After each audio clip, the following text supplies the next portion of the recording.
Bienvenidos a la cuarta semana del foro del programa de seguridad y salud laboral. Hola, mi nombre es Edgar Caballero y los voy a acompañar esta semana con un nuevo plan. Ok, en esta cuarta semana vamos a hablar del plan de inducción de nuevos ingresos y cambios o modificaciones de tareas en puestos de trabajo. Entonces, iniciamos. ¿Qué es lo que nos dice este plan? Este plan nos dice que tenemos que hacer información verbal y escrita práctica dándole recorridos al centro de trabajo sobre los procesos peligrosos existentes y los asociados a la actividad. Es decir, que bueno, vamos a informar a nuestro trabajador de todos los procesos peligrosos existentes en nuestra planta, y en nuestra actividad. Además de eso, tenemos que informarle sobre los materiales y sustancias peligrosas que vayan a manejarse. Es decir, ya las conocidas hojas de seguridad o MSDS que tienen que conocer los trabajadores. Que tienen que conocer y que tienen que ser compartidas y asegurarse de que esa información quede bien segura con ellos.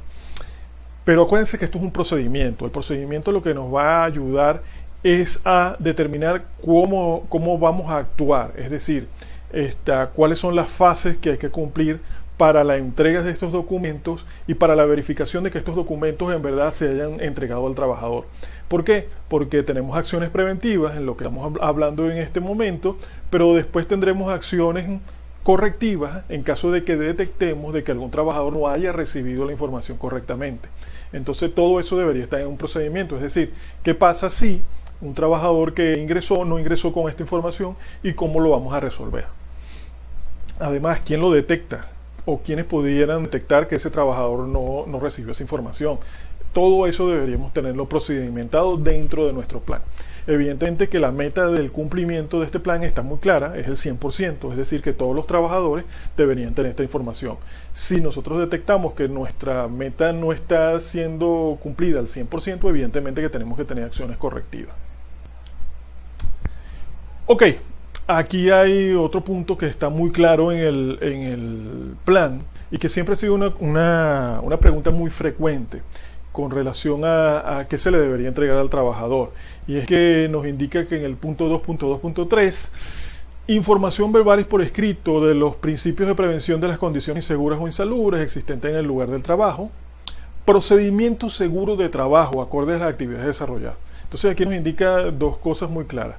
Lo que conocíamos anteriormente como notificación de riesgo, que ahora son los principios de prevención de las condiciones inseguras y insalubres, pero además algo que también queda claro, que es que hay que entregar el procedimiento seguro de trabajo. Eso tú le puedes llamar PST o AST, como ustedes quieran, pero evidentemente que la norma indica que el trabajador debe tener este documento, o por lo menos recibir la información suficiente, verbal y por escrito.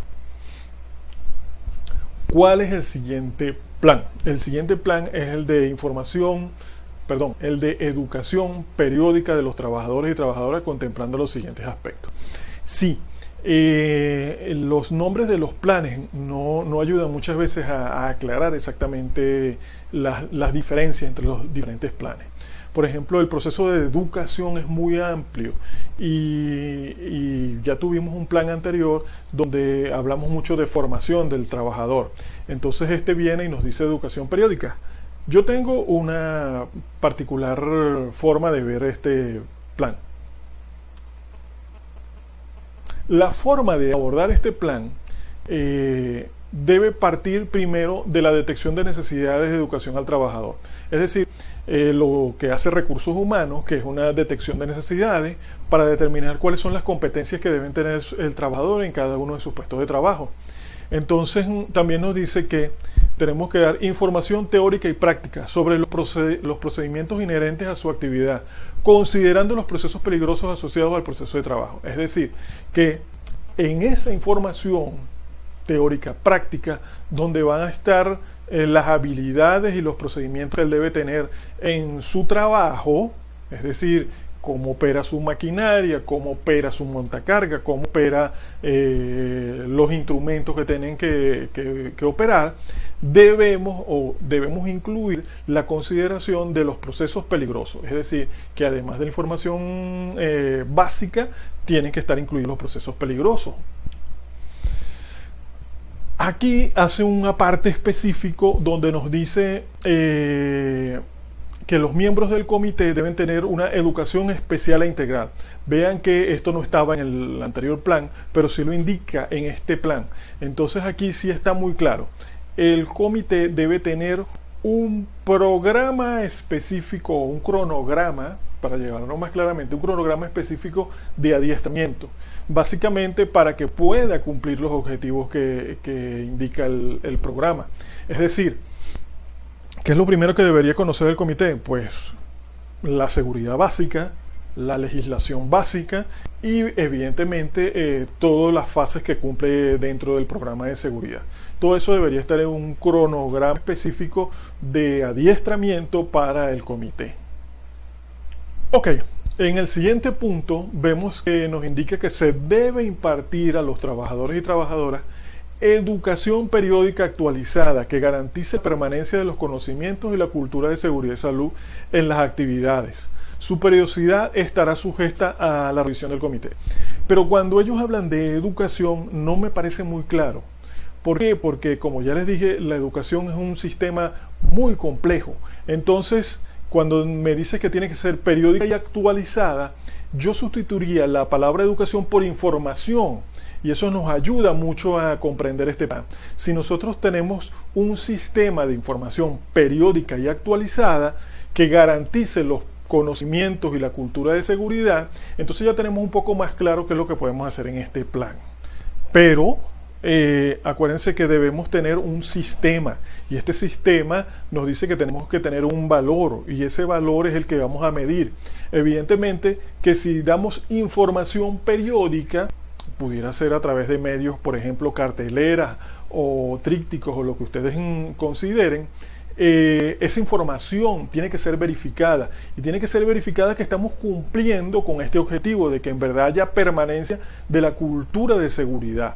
Entonces, evidentemente que cuando publicamos esa información debemos hacer después una retroalimentación a través de algún tipo de evaluación dentro de nuestras instalaciones para saber si en verdad estamos cumpliendo con ese objetivo. ¿Qué nos dice la siguiente lámina? Y aquí la podemos ver, que tenemos que hablar sobre, adicionalmente a las necesidades y demandas de educación detectadas, los trabajadores deben recibir educación en las siguientes áreas: legislación laboral, identificación de procesos peligrosos, prevención de accidentes, primeros auxilios, equipos de protección personal, ergonomía, crecimiento personal, daños a la salud generados por el consumo de tabaco, alcoholismo, sustancias psicotróficas y estrés laboral. Es decir, que podemos realizar campañas donde podamos informar de manera masiva a todos los trabajadores de esta información, pero ojo, recordando de que esas campañas tienen que ser medibles. Tenemos que saber si en verdad nuestros trabajadores están recibiendo la información correcta y si la información está quedando en el tiempo, porque nos dice permanencia en el tiempo. Bueno, muchas gracias por su atención. Esto es todo por esta semana. Yo creo que podremos conversar mucho más sobre los demás planes para la próxima semana y cada vez se pone mucho mejor la información que vamos a hablar. Bueno, nos vemos. Chao.